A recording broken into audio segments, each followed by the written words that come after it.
검찰이 오늘 서울시가 이만희 신천지 총회장과 12개 지파장 등 신천지 지도부를 상해와 살인 혐의 등으로 고발한 사건을 서울중앙지검 형사 2부에 배당하고 수사에 착수했습니다.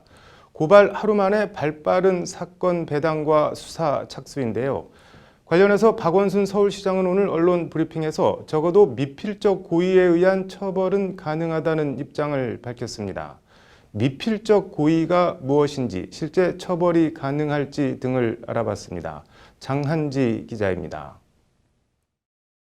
검찰이 감염병 예방법과 상해, 살인 혐의 등으로 서울시가 신천지 이만희 총회장 등을 고발한 사건을 오늘 서울중앙지검 형사 2부에 배당하고 수사에 착수했습니다.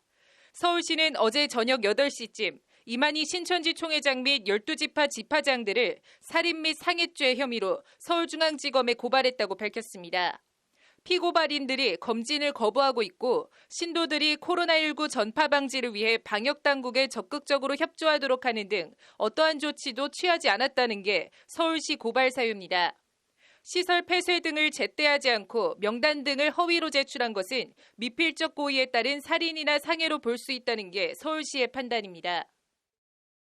공중의 안녕에 심각한 피해를 끼쳤을 경우에, 그러니까 그게 아마 심각한 피해가 아마 생명이니까 그 살인이나 폐문을 한 거고요. 공중의 안녕에 심각한 영향을 끼쳤잖아요.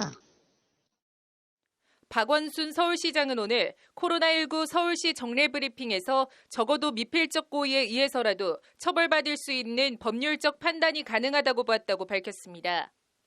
이만희 총회장은 신도들의 명단을 정확하게 제시하는 것은 물론 집회 등을 일절 금지하고 시설을 폐쇄해야 한다. 그런데 그것을 제때하지 않고 방해하고 때로는 허위로 말한다. 대구 경북뿐만 아니라 전국에서도 확진자들이 엄청난 비율로 늘어나고 있는데 그 때문에 사망한 사람도 상당수다. 모든 정보를 공개한 뒤 협력하고 처벌받아야 한다는 게 박 시장의 말입니다. 이런 상황에서 서울시는 다음과 같이 비상한 조치를 취하고자 합니다. 첫째, 서울시는 감염병 위기경보 심각단계 격상에 따라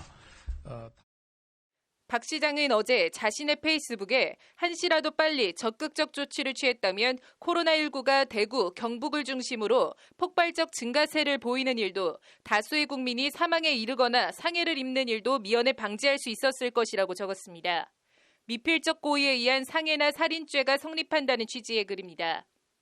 미필적 고의는 특정한 결과를 의도하진 않았어도 그 결과가 발생할 가능성을 인식한 상태에서 해당 행위를 했을 경우를 말합니다. 쉽게 말해 아파트에서 돌을 아래로 던지면 지나가는 행인이 죽을 수도 있겠구나 생각하면서도 돌을 던져 행인이 맞아 죽었다면 미필적 고의에 의한 살인이 성립한다는 식입니다. 만약 내가 저 사람을 죽여야 되겠다, 사망시켜야 되겠다라고 생각하고 어떤 행위를 해서 실제로 사람이 사망하면 이때는 누구나 이제 살인죄가 성립한다고 할 수 있겠지요. 이걸 이제 확정적 고의라고 하는데요. 근데 미필적 고의는 이 확정적 고의하고 조금 다르게 이 행위로 인해 어떤 결과가 발생할 수도 있다라고 인식하면서도 그냥 그 행위를 하는 경우입니다. 법조계에선 감염병 예방법 위반까진 몰라도 미필적 고의에 의한 상해죄나 살인죄 성립은 어렵지 않겠냐는 의견이 많습니다.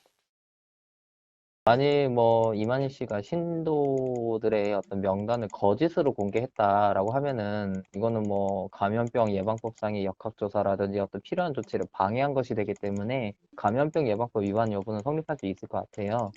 그것을 넘어서서 상해나 살인이나 이런 것까지는 거짓으로 정보를 공개했다고 해서 그게 상해나 살인으로 바로 연결될 수는 없는 거거든요. 다만 이만희 총회장이 다른 교회 예배에 참여해 코로나19를 전염시키라는 직접 지시를 내렸다면 상해 교사죄는 성립할 가능성이 있습니다. 만약 신도들이 그 지시에 따라 가지고 교회에 침투해 가지고 질병을 전염시켰다고 한다면 그럴 경우에는 신도들에게도 전염이라는 그런 상해 결과를 의혹했다. 그러니까 상해의 어떤 미필적 고의가 있다라고 판단할 수 있겠고요. 이만희 씨 같은 경우에는 그런 것을 알면서도 그런 걸 지시했다라고 만약 볼 수 있다면 그 상해의 어떤 교사까지도 성립할 수 있겠지요. 다만 이 경우에도 단순히 예배 참가 독려 등을 지시했다는 이유만으로 상해죄나 살인죄로 처벌하는 것은 무리라는 것이 법조계의 대체적인 견해입니다.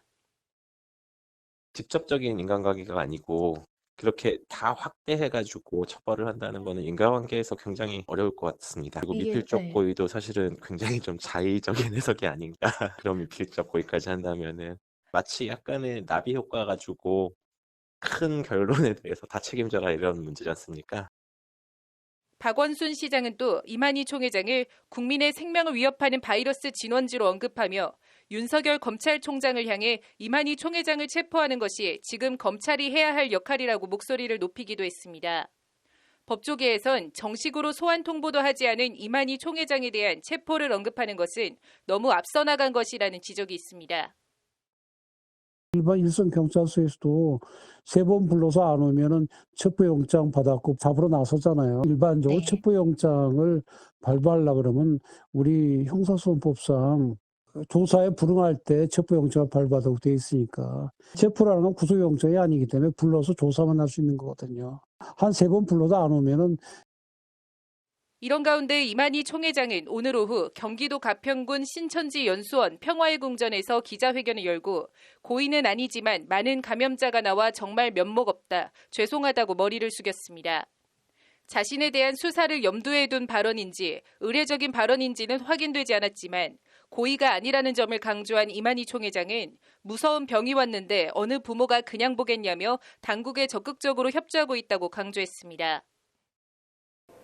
법조계와 정치권 안팎에선 박원순 시장의 이만희 총회장 살인죄 고발 등 신천지를 향한 날선 발언과 행보에 대해 코로나19 사태 해결을 위한 압박카드라는 해석과 정치적 쇼라는 곱지 않은 시선이 함께 나오고 있습니다.